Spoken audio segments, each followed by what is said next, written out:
四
爷，兄弟，我们日夜兼程啊，老天爷可怜见啊！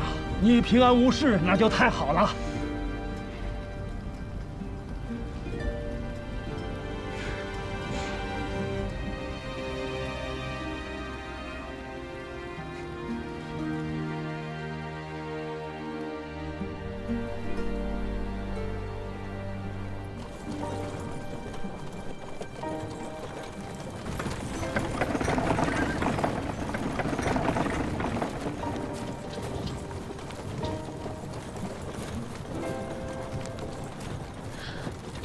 那皇太后长什么样？还不是一个鼻子两个眼，正常人的模样。我不信，你骗人。真的，我见她的时候也不知道她是皇太后啊。没你好看。那一梅姐姐呢？谁更美一些？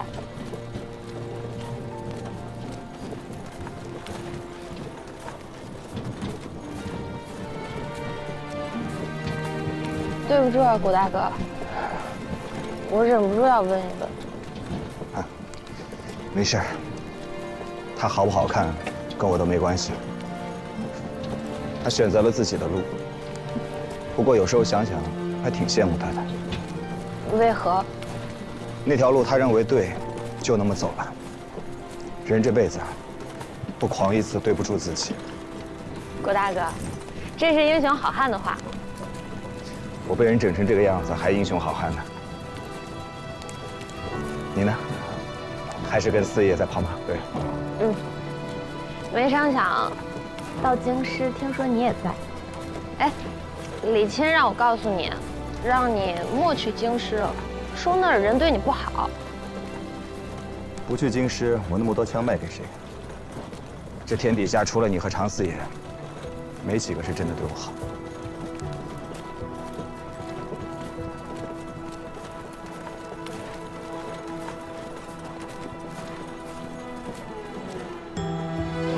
你走了，我们又跑了2趟科尔沁。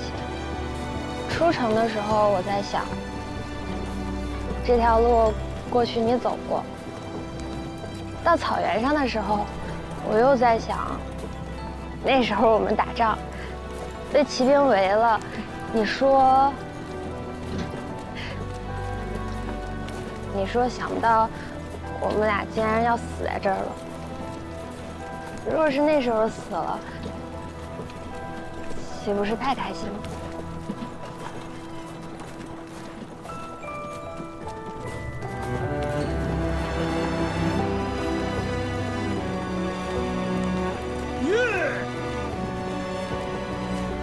前面就是宁古塔城了，你我要不要故地重游啊？谁跟你故地重游啊？进城以后换2匹马，买点吃，继续上路。哎，你们刚才说什么了？怎么哭成兔子眼了？现在也来不及。我肚子饿了，我先走了。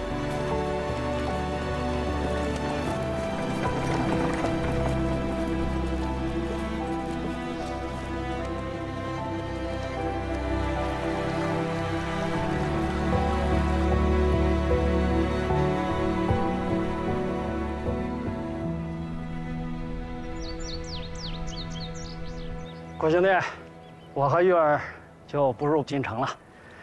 这条道直入山西，快捷得很。四爷您忘了，我和您走过一回。正是。哎，天下没有不散的宴席，咱们就此作别。四爷。哎。你这是干什么？起来，使不得！听我说，千里将就，万古高义。一个“谢”字，太轻了。哎呀，快起来，快起来！你这个人什么都好，就是偶尔说几句斯文的话，我实在是受不得。我们父女蒙你的恩，这次算是还上了一点儿，反倒是我们应该说谢才对啊。好了，少年子弟江湖老，下次相见不知何时了。爹，这些酸文假醋的词儿你也学不少。跟古兄弟相识这么久，没有长进能成吗？你们好好道个别，我在前面等你。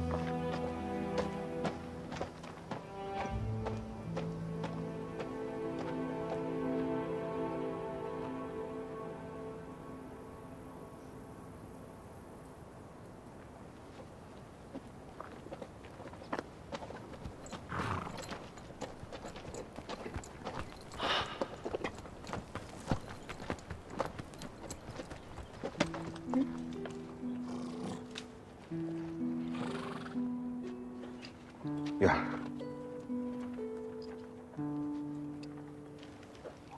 我会时时想着你的。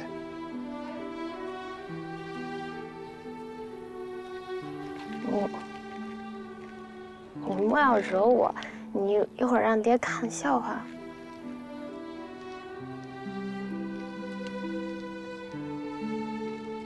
哎，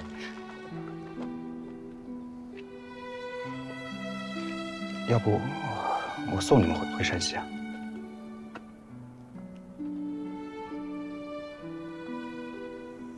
算了吧，就算到了山西，你不还是要走吗？我再也不想过这种求太阳、求月亮的日子了。什么叫求太阳、求月亮？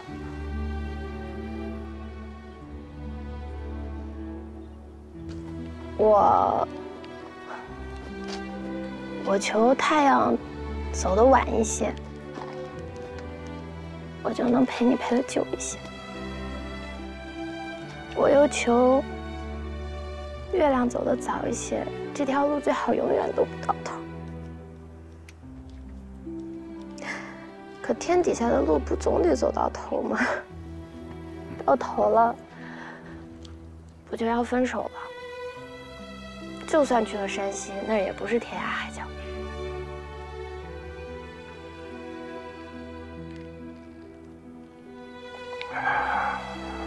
玉儿，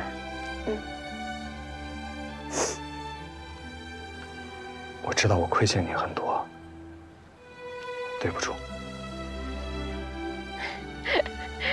你有什么对不住我的？在路上，我爹悄悄跑过来跟我说，你能深入义邦，给朝廷买枪，又能死里逃生，一定是个有大造化、大福分的人，日后不可限量。我琢磨也是。日后，你若做了总督，做了大将军，会有更多的人喜欢你。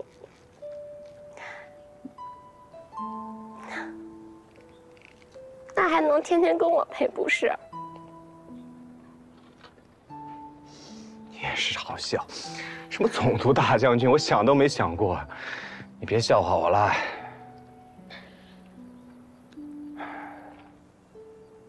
世间男女无非如此。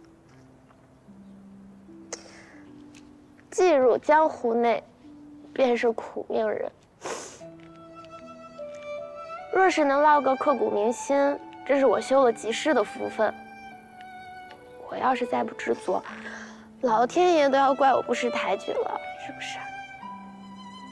胡大哥，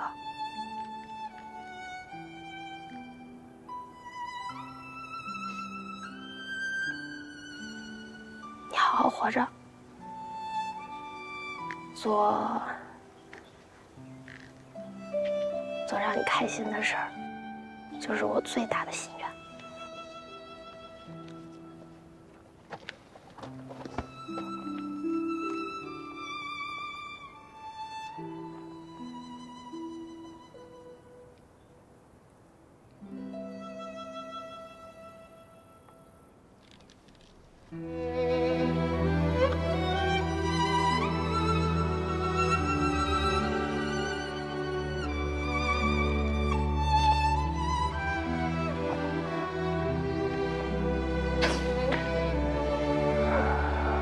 我想跟你说，等有一天安稳下来，我想去找你，但我怕那一天会让你等太久。总柜啊，给大奶奶请安，给李兄、孙掌柜请安。总柜安好。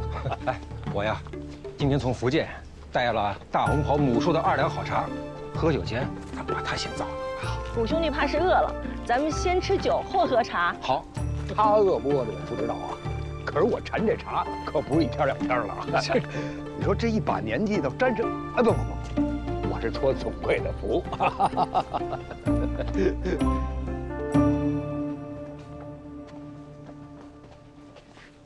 总柜到了，大爷，我现在就是沐猴而冠呢，别再开我玩笑了，折煞我了。请。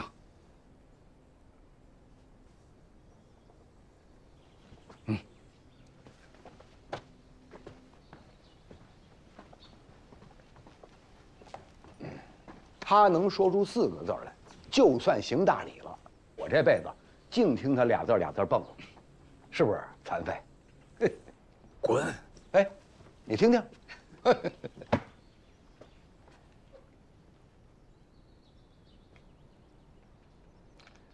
谷兄弟，啊，谷总柜，我问您一句，你答我一句，不要管我们爱不爱听。你要是不喜欢，直说便是。啊，好啊。你是真的想进老八家吗？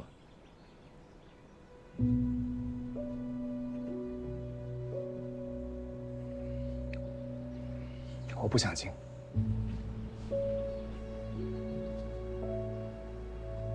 诸位，其实我是个流放犯，是从宁古塔逃出来的。救我的恩人被王天贵抓了，是他威胁我，逼我替他做生意。他之所以那么想进老八家，其目的是为了要探听闯王宝藏，所以才有了上次晋阳山庄之行。这可是没想到。现在你们都知道了，我是个连身份都没有的人，我何德何能做你们的总柜呢？河东八家，我久有耳闻，一见之下大为心折，能与你们相识，已经是天大的福分了。其余的，我真的不敢奢望。你们商议你们的吧，我先行告退了。不就是一个流犯吗？当年明太祖还做过乞丐呢。英雄不用问出身。不是，你们要商议的自然是机密，我留下来的话对你们也是风险，还是算了吧。谷兄弟，谷兄弟，您能把这些事告诉我们，就足以证明你的赤诚。我们要是再不能跟你共机密，河东老八家岂非成了小人？咱们不管什么王天贵不王天贵，你的为人，你出的主意，我十分佩服。我接纳你，我愿意跟你共机密。我也是。最近几个月，咱们票号可是大发利市啊，小白，不，总贵。王天贵放了你，老头子我亲自驾车接你去我那儿。那么多废话不够你说的。文才兄意下如何？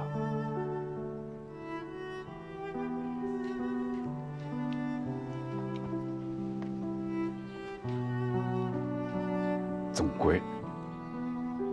那如此，谷兄是老八家的人了。你去哪儿啊？这是我从山东巡抚那里买来的军用地图。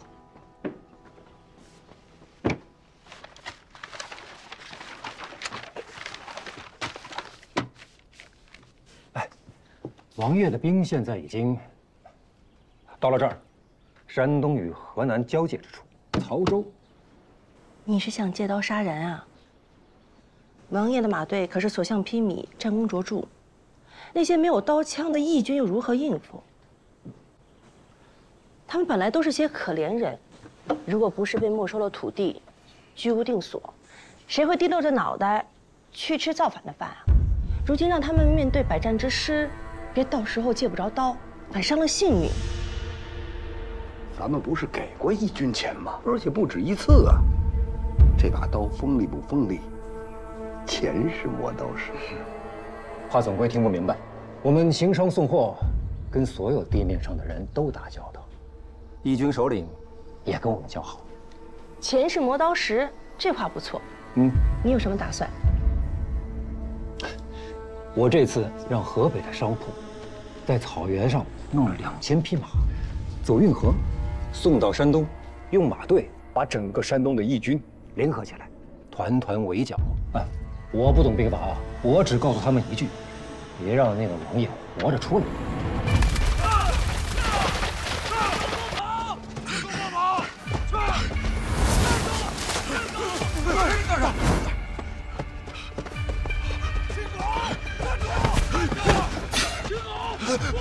王爷，王爷，没事吧，王爷？王爷，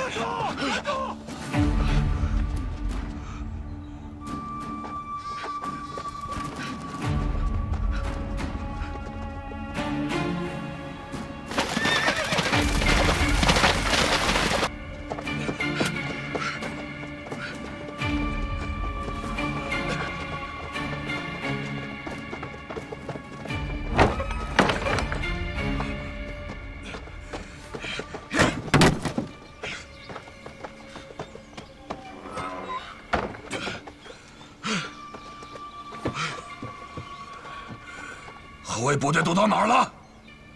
怎么一个人都看不见？都哑巴了？回话！王爷，林三那小子他反了。怎么可能？他是我一手带大的。刚才冲阵，我们眼看就要赢了，可是林三带着他的骑兵部队冲进来，一时间。我们竟不知道谁是谁，所以就让叛军他们得了势。他岂能叛我？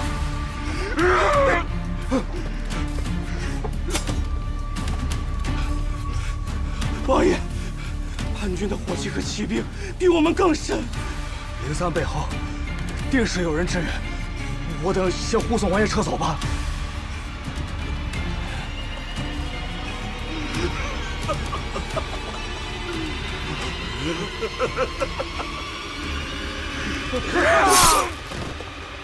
我们已经买通了王爷的亲兵大将林三儿。哎，这家伙欠了300万赌债，我们替他还了。他答应，他一定临阵反水。到那个时候，外有强敌，内有叛军，王爷这场仗没有打就输了。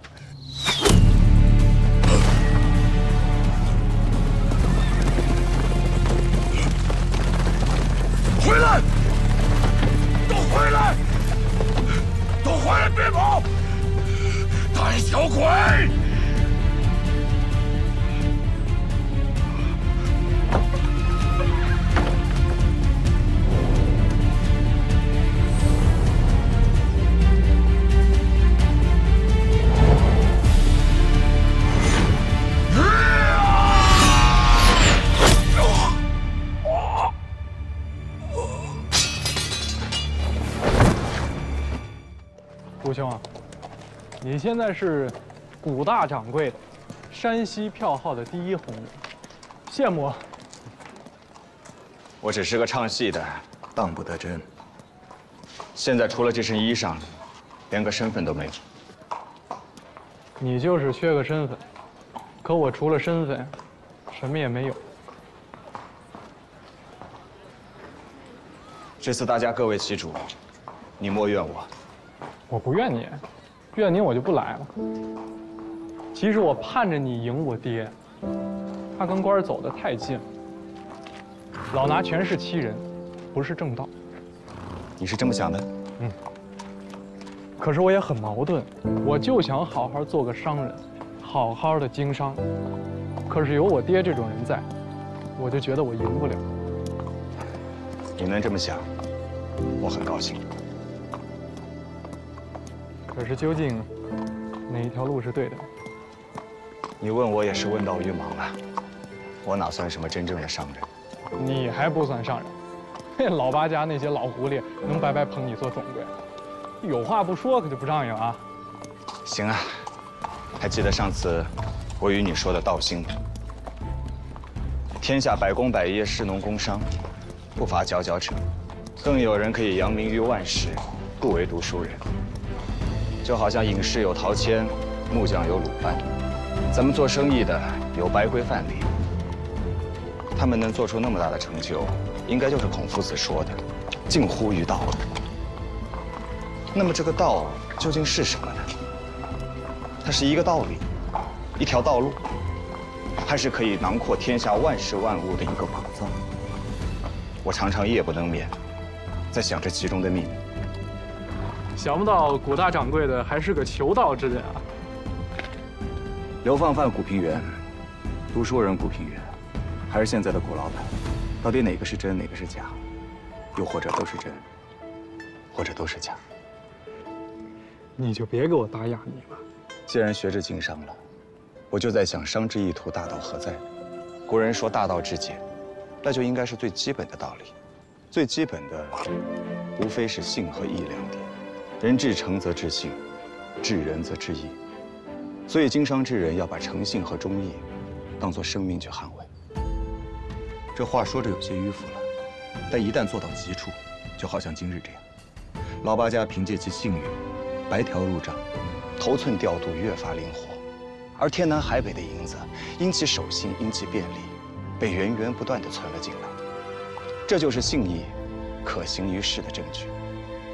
这世间有些道理看似简单，但若不去实践，就永远无法知道它的妙处。这么多年过去了，但你这点头巾气儿还是在的。你让我说的，莫要消耗我。我打算打道回府了，等我再来山西，一定再来看你。我四海飘零，还不知道下一站会飘到哪儿呢。这样，等什么时候大赦天下了，我恢复自由身，我过去找你。你还要走？既然是唱戏啊，总有唱完的那一天。